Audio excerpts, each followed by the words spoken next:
ایک فرقہ مرزائی قادیانیوں کا جو کذب اور دروغگوئی کا مرتکب ہے، وہ ہمارے بھائیوں سے کہتے ہیں کیونکہ وہ اللہ تعالیٰ زمین میں نہیں بچا سکتے تھے، تو زمین بھی اللہ تعالیٰ کی ہے اور آسمان بھی اللہ تعالیٰ کا ہے۔ زمین و آسمان کا اتنا بڑا فرق تو آپ کے لیے ہے کہ آپ کو دسترس نہیں ہے۔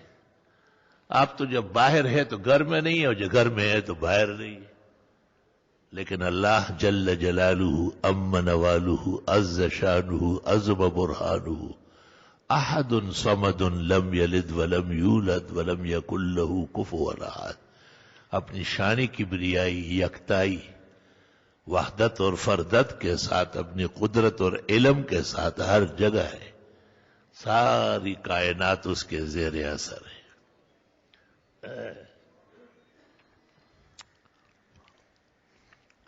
جس طرح مسلمانوں کا یہ عقیدہ ہے کہ عیسیٰ علیہ السلام پیغمبر برحق تھے، وَرَسُولًا إِلَىٰ بَنِي اسرائیل، اللہ قرآن میں فرماتے ہیں وہ بنی اسرائیل کے پیغمبر تھے،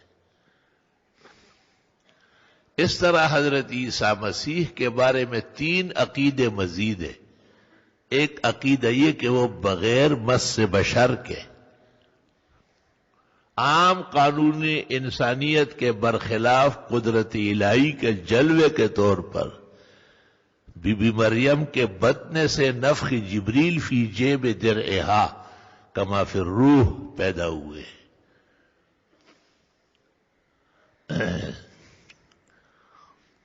کائنات میں، انسانوں میں ان کا کوئی باپ نہیں تھا۔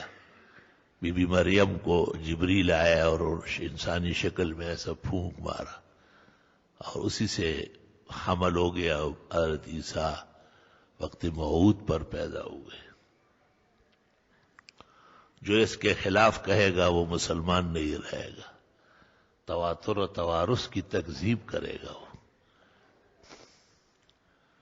دوسرا عقیدہ عیسیٰ علیہ السلام کے بارے میں یہ ہے کہ وہ طبعی اور ناسوتی موت کے ساتھ فوت نہیں ہوئے، جیسے اور انبیاء و مرسلین طبعی اور ناسوتی موت میں دنیا سے سفر آخرت کر چکے، بلکہ ان کی رفعت سماوی ہوئی۔ انی رافعک الیہ، میں آپ کو زندہ تابندہ جسد انصری اور روح سمیت پورا کا پورا اٹھا لیتا ہوں۔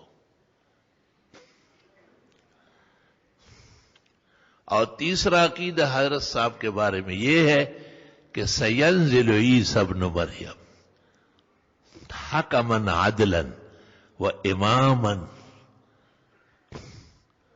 قرب قیامت میں عیسیٰ علیہ السلام رسول اللہ صلی اللہ علیہ وسلم کے ایک وفادار جرنیل کی طرح آسمان سے زمین پر آئیں گے۔ اس وقت آپ امام عادل ہوں گے اور وقت کے ایک امام مہدی بھی ہوں گے۔ یہ عقائد علماء کم بیان کرتے ہیں، اس لیے لوگوں کا علم نہیں ہے۔